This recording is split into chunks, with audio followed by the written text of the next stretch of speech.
Okay, the Labour Relations Act. Labour Relations Act is all about the relationship between the employer and the employee, and we are going to find things like strikes, CCMA, conciliation, your Council for Conciliation, Mediation and Arbitration.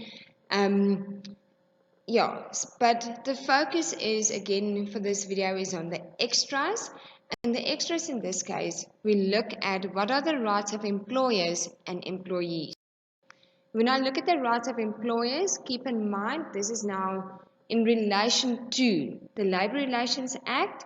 So in relation to the workers, in relation to trade unions, what are they allowed to? What are their rights? What are they allowed to do?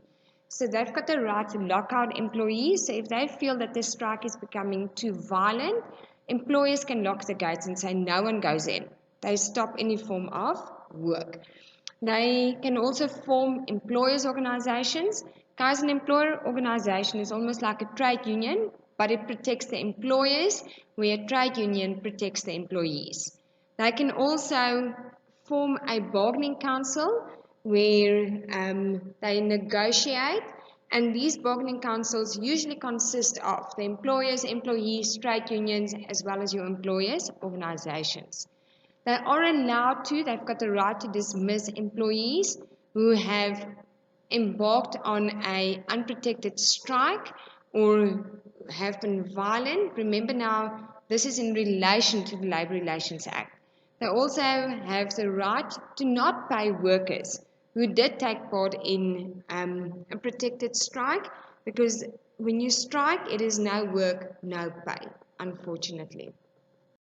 Employees, their rights in relation to the Labour Relations Act, they are allowed to join any trade union of their choice. So the business cannot tell them and force them to pick or join a specific trade union. They can join anyone.